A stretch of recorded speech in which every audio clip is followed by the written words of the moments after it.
eu estava falando, né?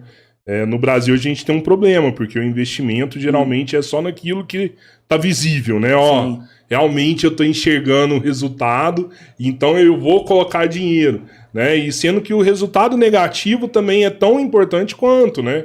E esse não tem investimento. E se tivesse mais investimento, a gente poderia colher frutos disso daí, né? A gente poderia ter uma colheita maior, no caso.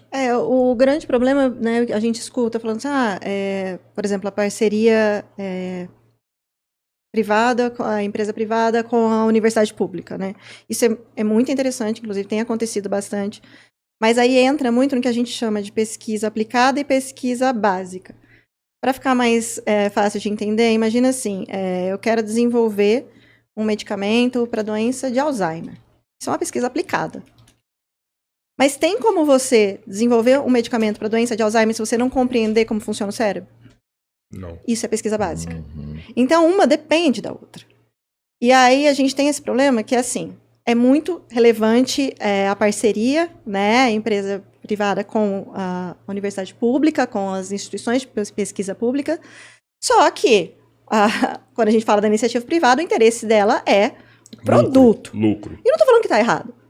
E isso é importante e vai financiar muitos projetos muito relevantes. Só que a gente não pode esquecer que a pesquisa básica também precisa ser financiada.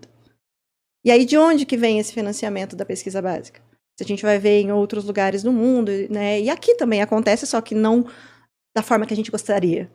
Vem do governo, né? Vem da iniciativa pública. A gente tem 2 casos aqui no podcast que são bem interessantes. Um do biólogo Henrique, ele já falou aqui.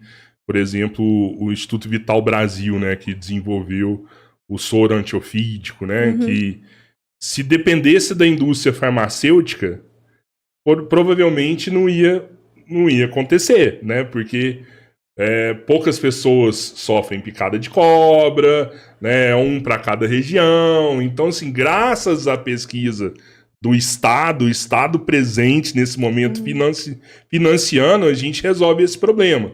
Né? Essa semana também o professor João esteve aqui e ele deu um exemplo da malária. Ele falou, cara, tem 40 anos que várias pessoas no mundo inteiro sofrem de malária, mas você vai ver a região onde estão essas pessoas, é uma região mais pobre. Então, não compensa desenvolver um estudo para vacina da malária. Né? E ele falou, cara, imagina se a malária ocorresse na Noruega. Eu estava, né, comentando que eu trabalho na área de química medicinal e um dos projetos que eu estou desenvolvendo é exatamente para doenças negligenciadas, que é para leishmaniose e doença de Chagas, que entra exatamente nessa questão. A indústria farmacêutica ela não tem interesse nessas doenças, porque são doenças que acometem quem? Né, países e regiões pobres. Chagas, qual que é a outra? Leishmaniose. O que é essa? A leishmaniose tem 2 tipos. Não, na verdade tem mais de 2, mas assim, as principais é o que a gente chama de leishmaniose visceral e a cutânea. A cutânea são feridas que aparecem na pele, ela é menos agressiva, mas o problema é a visceral, que aí pode levar até a morte. Isso. E aí também, assim como doença de Chagas, assim como tem toxoplasmose, enfim, são todas doenças que acometem, né, regiões mais pobres. E aí, a indústria farmacêutica, obviamente, não vai ter tanto interesse assim, porque não vai vender muito medicamento, porque quem tem doença? Quem não pode pagar. Né? Então, sempre... E aí, o que acontece é que hoje a gente tem vários órgãos mundiais que incentivam esse tipo de pesquisa, mas, mesmo assim, não é suficiente para tudo. Sempre que eu ouvia falar em química, eu não sei por que vem a associação, para mim, imediata, química-remédios. É a primeira associação lógica que eu faço quando a gente vai falar de química, é lembrar de medicamento. A indústria farmacêutica é a maior investidora em processos químicos? Ou tem, sei lá, o governo é o maior subsidiador de pesquisas? Você me surpreendeu. Porque geralmente quando fala química, pelo menos para mim, o que falam imediatamente é bomba e droga. Não que droga e medicamento tá ali, né? Também, assim, enfim. E eles também pedem para diluir um frango de 70 quilos. Não, e pede pra gente a composição química de tudo, como se a gente soubesse de cabeça. Como some um corpo? Como some um corpo? Não, é um frango de 70 quilos, viu? Não é um corpo. É um frango de 70 quilos. Não, mas agora, né, respondendo a sua pergunta, não, porque assim, agora eu tô falando especificamente da área que eu atuo mais, que é a área medicinal, e mesmo quando eu falo de produtos naturais também tem esse foco medicinal. E aí acaba sendo, né, a gente acaba levando para a indústria farmacêutica, mas a química é muito ampla.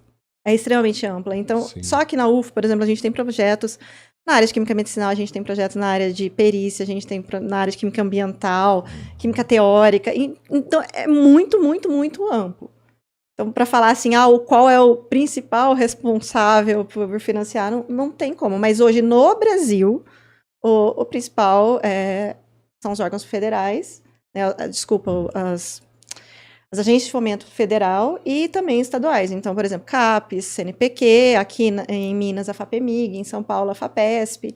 Então, são mais esse tipo de instituição que acaba financiando as pesquisas no Brasil. Professora, como é ser cientista aqui no Brasil? Não.